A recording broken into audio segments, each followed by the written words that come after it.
నేను మీ మధు. కూటమి ప్రభుత్వం ఆంధ్రప్రదేశ్ లోకి అధికారంలోకి వచ్చి ఆల్రెడీ 1 ఇయర్ దాటిపోయింది. అయితే ఆంధ్రప్రదేశ్ లో 175 నియోజకవర్గాలు ఉన్నాయి. ఈ 1 ఇయర్ పరిపాలనలో ఆయా నియోజకవర్గాల ఎమ్మెల్యే యొక్క పనితీరు ఏ విధంగా ఉంది, మరి 175 నియోజకవర్గాల్లో నిజంగా అభివృద్ధి జరిగిందా లేదా, ఇక ఎమ్మెల్యేల పనితీరు పట్ల కూడా ఎన్నో సర్వేలు వెలువడడం జరిగింది. అయితే మనం ప్రముఖంగా చాణక్య సర్వేస్ గురించి అయితే చెప్పుకుందాం. చాణక్య సర్వేస్ తిరువూరు నియోజకవర్గం గురించి ఏం చెప్తుంది, వారి యొక్క గ్రాఫ్ పర్సెంటేజ్ ఏ విధంగా ఉంది, మరి తిరువూరు ఎమ్మెల్యే ఏ విధంగా అభివృద్ధి చేశారు తిరువూరుని అన్న విషయాల గురించి అయితే నేను మీతో చర్చించబోతున్నాను. మీరు ఈ వీడియోని స్కిప్ చేయకుండా చాలా జాగ్రత్తగా చూడండి. నేను మీకు మొత్తం ఎక్స్ప్లెయిన్ చేసే ప్రయత్నం అయితే చేస్తాను.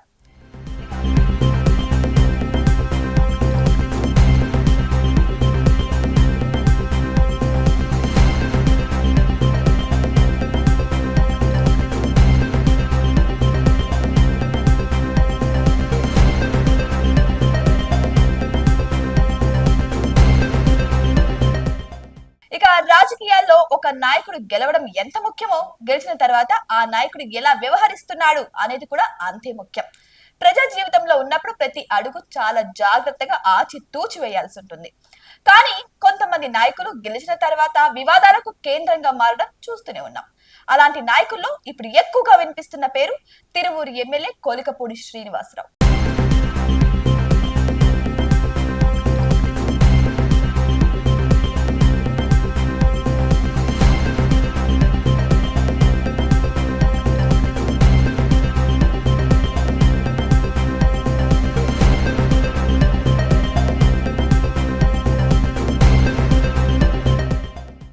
అవును, మీరు విన్నది కరెక్టే.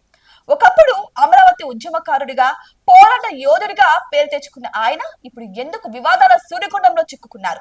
పార్టీ అధినేత చంద్రబాబు కూడా తలనొప్పిగా మారిన ఈ వ్యవహారాల వెనుక ఉన్న కథ ఏంటి? ఈ రోజు మనం ప్రత్యేక కార్యక్రమం అయితే తెలుసుకుందాం. వీడియోని చాలా జాగ్రత్తగా చూడండి. ఇక డీటెయిల్స్ లోకి వెళ్తే కొలికపూడి శ్రీనివాసరావు ఈ పేరు వినగానే ముందుగా గుర్తుకొచ్చేది అమరావతి పరిరక్షణ సమితి. రాజధానిగా అమరావతిని కొనసాగించాలని రైతులు 5 ఏళ్ల పాటు అలుపెరగని పోరాటమే చేశారు. ఆ పోరాటానికి నాయకత్వం వహించింది కొలికపూడి శ్రీనివాసరావు. అమరావతి ఐకాస కన్వీనర్ గా, సమితి అధ్యక్షుడిగా ఆయన వేలాది మంది రైతులతో కలిసి అనేక నిరసన కార్యక్రమాలు కూడా నిర్వహించడం జరిగింది. టీడీపీకి చెందిన నాయకుడు కాకపోయినప్పటికీ ఆయన నిబద్ధత, పోరాట పటిమ చూసి అప్పటి ప్రతిపక్ష నేత, ఇప్పటి అధినేత నారా చంద్రబాబు నాయుడు చాలానే మెచ్చుకున్నారు.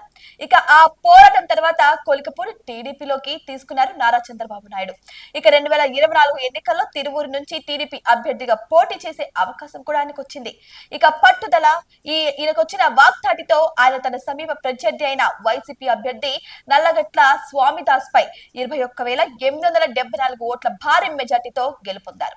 ఇక రాజకీయాల్లోకి వచ్చి మొదటి ప్రయత్నంలోనే ఇంత పెద్ద విజయం సాధించడం ఆయన సామర్థ్యానికి నిదర్శనంగా చెప్పుకోవచ్చు.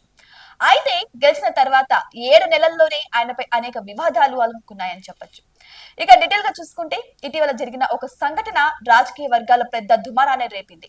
అయితే కొలికపూడి శ్రీనివాసరావు మాజీ మంత్రి పెద్దిరెడ్డి రామచంద్రారెడ్డిని, అదే తన ప్రత్యర్థి, తన అపోజిషన్ అయినటువంటి వైసీపీ ఒక నాయకుడు, ఆయన ఒక మంత్రి, అంటే ఇంతకు ముందు వైసీపీలో పనిచేసిన మంత్రి ఆయనే పెద్దిరెడ్డి రామచంద్రారెడ్డిని విజయవాడ విమానాశ్రయంలో కలిశారని ఒక వార్త అప్పట్లో గుప్పమనింది. దానిపై వెంటనే కొలికపూడి వివరణ కూడా ఇచ్చారు. ఇక జూలై 19న తన కుటుంబంతో కలిసి తిరుమల వెళ్తున్నప్పుడు అదే విమానంలో పెద్దిరెడ్డి తన కుటుంబంతో ప్రయాణిస్తున్నారని కూడా చెప్పుకొచ్చారు. ఇక విమానాశ్రయంలో దిగిన తర్వాత కేవలం 8 సెకండ్ల పాటు పలకరించుకోవడం జరిగిందని, అంతకు మించి ఇంకేం లేదని ఆయన స్పష్టం చేశారు. అయితే ఈ భేటీపై జరిగిన ప్రచారాన్ని ఆయన తీవ్రంగా అయితే ఖండించడం జరిగింది. అయితే అదే సమయంలో ఇక సీఎం చంద్రబాబు తన పనితీరుపై ప్రోగ్రెస్ రిపోర్ట్ కూడా ఇచ్చారని, అందులో తనకి 66.4% మార్కులు వచ్చాయని, అదే నివేదికలో 5.5% అవినీతి ఆరోపణలు ఉన్నాయని ఆయన చెప్పుకొచ్చారు.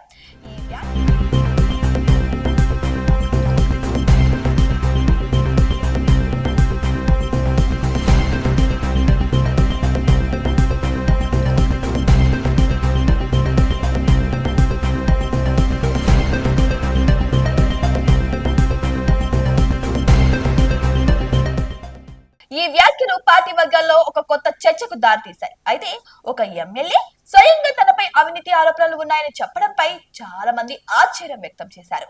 ఈ ఘటనల తర్వాత పార్టీ క్రమశిక్షణ కమిటీ ముందుకు హాజరు కావాలని కొలికపూడికి ఆదేశాలు కూడా వచ్చాయి. ఇక పార్టీ సీనియర్ నేతలు, మంత్రులు అయిన బీసీ జనార్దన్ రెడ్డి, వల్ల రామయ్య, పంచమట్టి అనురాధ వంటి వారి సమక్షంలో ఆయన తనపై వచ్చిన ఆరోపణలకు వివరణ కూడా ఇచ్చారు. అయితే ఓకే, ఆయన పెద్దరెడ్డిని కలిశారు, ఇదంతా బాగానే జరిగింది. అయినప్పటికీ కూడా కొంతమంది ఇంకా సందేహాన్ని వెలుగక్కుతున్నారు. ఎందుకంటే జస్ట్ బాగోగులు కోరుకోవడానికి ఫ్యూ సెకండ్స్ చాలు, మరి ఇంత సమయం ఎందుకు ప్రయాణించినట్టు, ఇంత సమయం ఏం మాట్లాడుతున్నట్లు అని కూడా కొంతమంది గుసగుసలాడుతున్నారు. ఇక టీడీపీలో ఉంటూనే ఇక వెన్నుపోటు పొడిచే ప్రయత్నాలు చేస్తున్నారా అని కొంతమంది రాజకీయ విశ్లేషకులు కూడా అభిప్రాయపడ్డారు. మరి ఏదేమైనా సరే అది ప్రజల సమక్షంలోనే జరిగింది కాబట్టి మరి ప్రజలే నిర్ణయించాలి చివరికి వారి యొక్క సంభాషణ ఏం జరిగిందా అనేది. ఈయనైతే ఇలా చెబుతున్నారు కానీ చాలా మంది ఇది అయితే అబద్ధమని వారు వాపోతున్నారు. మరి ప్రజలు మీరే చెప్పండి అది ఏం జరుగుతుందో వాళ్ళ మధ్య అనేది. ఇక చూసుకుంటే కేవలం ఈ ఒక్క సంఘటన మాత్రమే కాదు ఈయన విషయంలో. ఇక గత 7 నెలల్లో కొలగపూడి వ్యవహార శైలి అనేక వివాదాలకు కారణమైందని చెప్పొచ్చు. కొండూరు మండలం కంబంపాడులో ఒక ఇంటిని అక్రమంగా నిర్మించారని చెప్పి ఎమ్మెల్యే స్వయంగా దగ్గరుండి కూల్చివేసేందుకు పూనుకున్నారని, ఇది పార్టీకి చెడ్డ పేరు తెచ్చి పెడుతుందని తెలిసినా సరే ఇలాంటి చర్యలకు పాల్పడ్డారని కూడా అక్కడ ప్రజలు గుసగుసలాడుకుంటున్నారు. ఇదే విషయాన్ని వైసీపీ అభ్యర్థులు కూడా మాటి మాటికి ప్రస్తావించడం కూడా జరుగుతుంది. ఇక చిట్యాల గ్రామంలో స్థానిక సర్పంచ్ ను ఆయన భార్యను ఎమ్మెల్యే తూలనాడారని, అనుచితంగా ప్రవర్తించారని కూడా కొన్ని ఆరోపణలు ఆయనపై వచ్చాయి. మరి ఇందులో సత్యాలు ఎంతవరకు ఉన్నాయో తెలియదు కానీ ఈ విధంగా అయితే ఆయన ప్రత్యర్థులైతే అంటున్నారు. మరి ఈ అవమానంతో సర్పంచ్ భార్య పురుగుల మందు తాగి ఆత్మహత్య యత్నం చేయడం తీవ్ర సంచలనమే సృష్టించింది. బట్ దీని వెనక నిజంగానే ఆయన ఉన్నారా లేకపోతే ఏ కారణాల వల్ల పురుగుల మందు తాగారనేది ఇంకా క్లారిటీగా అయితే బయటకు రాలేదు. బట్ వైసీపీ నాయకులు మాత్రం ఈయన వల్లే జరిగాయి, వారిని ఇలా చేయడం వల్ల ఇలా జరిగాయని కూడా వాళ్ళు అంటున్నారు.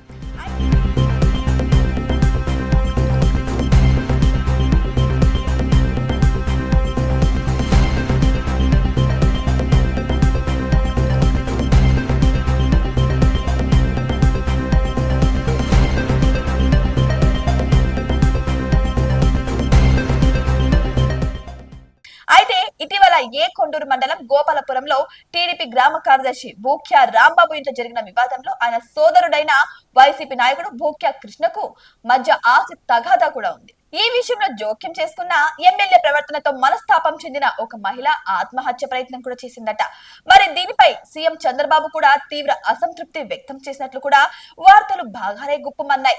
ఇక ప్రపంచ ఆదివాసీ దినోత్సవ వేడుకల్లో భాగంగా గిరిజనుల ఎదుటే ఇక కొలికపూడి నోరు పారేసుకున్నారని కొన్ని వైసీపీ వార్తా పత్రికల్లో కూడా ప్రచురితమయ్యాయి. అలా ప్రచారం చేస్తే చెప్పుతో కొడతా అంటూ ఘాటు వ్యాఖ్యలు కూడా చేశారట కొలికపూడి. అంతేకాకుండా స్థానిక టీడీపీ ఎంపీ కేసినేని చిన్ని ముఖ్య అనుచరుడైన రమేష్ రెడ్డిపై పరోక్షంగా ఇక వ్యంగ్యస్థాలు కూడా సంధించారు. అంటే ఆయన తప్ప ఇక నిజం చెప్పాలంటే కేసినేని చిన్ని వల్లనే ఆయన రాజకీయాల్లోకి వచ్చారు. ఆయన ఎంపీ అయినప్పటికీ కూడా ఈయన యొక్క మద్దతుతోనే అక్కడ గెలిచారు. ఇక చిన్నీనే కొలికపూడికి ఎంతో ఖర్చు పెట్టారని కూడా అప్పట్లో చాలా వార్తలు వచ్చాయి. కానీ అయినా సరే ఆయన యొక్క ఒక అనుచరుడితో ఇలాంటి వ్యంగ్యస్థాలు సంధించడం నిజంగా ఇది మంచిది కాదని కూడా ఇక వారి వర్గాల్లోనే కొంతమంది గుసగుసలాడుకున్నారు. ఇక గిరిజనులకు మరుగుదొడ్లు కట్టించేందుకు కాంట్రాక్ట్స్ తీసుకొని డబ్బులు తీసుకున్నారని, అటువంటి వారి వెనుక తిరుగుతారా అని ప్రశ్నిస్తూ గిరిజనులను కూడా నిలదీశారు కొలికపూడి. ఈ వ్యాఖ్యలు పార్టీలో అంతర్గత విభేదాలకు అద్దం పట్టాయని చెప్పొచ్చు. అంటే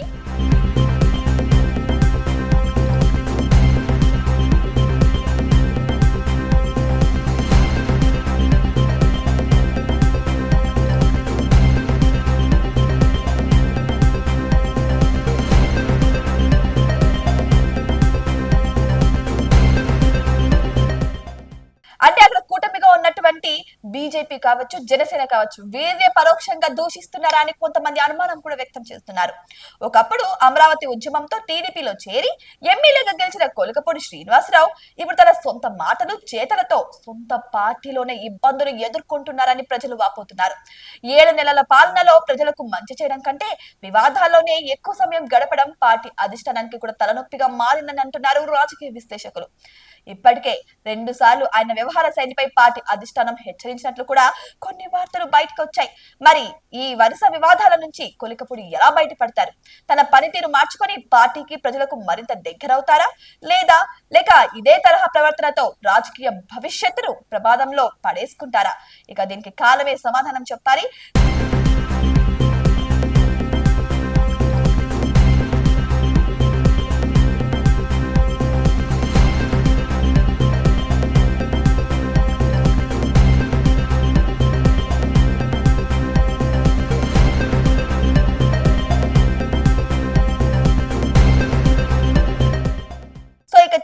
చూసుకుంటే చాణక్య సర్వీస్ అయితే ఇక తిరువురు నియోజకవర్గానికి ఇచ్చిన గ్రాఫ్ పర్సెంటేజ్, ఆ ఎమ్మెల్యే పనితీరుకి ఇచ్చిన గ్రాఫ్ పర్సెంటేజ్ అయితే ఈ విధంగా ఉంది.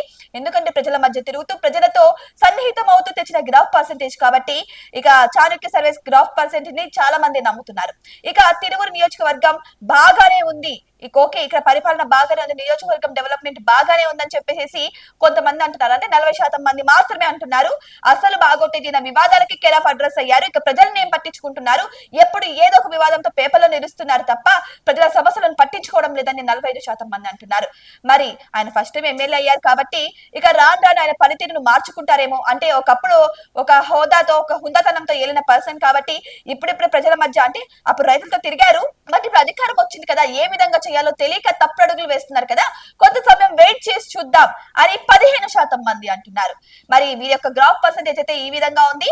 మరి తిరువురు నియోజకవర్గం గురించి మీరేమనుకుంటున్నారో మీ అభిప్రాయాన్ని కామెంట్ బాక్స్ లో కామెంట్ రూపంలో తెలియచేయండి. మీ యొక్క ఎమ్మెల్యే పనితీరు గురించి, ఆయన గ్రాఫ్ పర్సెంటేజ్ గురించి మీరు తెలుసుకోవాలి అనుకుంటే స్క్రీన్ మీద కనిపిస్తున్న నెంబర్ కి కాల్ చేయండి. మీ యొక్క ఎమ్మెల్యే పనితీరు గురించి, మీ నియోజకవర్గం గ్రాఫ్ పర్సెంటేజ్ గురించి అయితే మీరు తెలుసుకోవచ్చు. మీ ఎమ్మెల్యే పనితీరు గురించి కూడా మీరు మాతో షేర్ చేసుకోవాలనుకుంటే కామెంట్ బాక్స్ లో కామెంట్ రూపంలో మీరైతే తెలియచేయండి. దాన్ని నేను మీకు మళ్ళీ తిరిగి అప్డేట్ చేసే ప్రయత్నం అయితే చేస్తాను. ఇవి వాటి అప్డేట్స్. మరిన్ని ఇటువంటి ఇంట్రెస్టింగ్ అప్డేట్స్ కోసం మా ఛానల్ ని సబ్స్క్రైబ్ చేసుకోండి.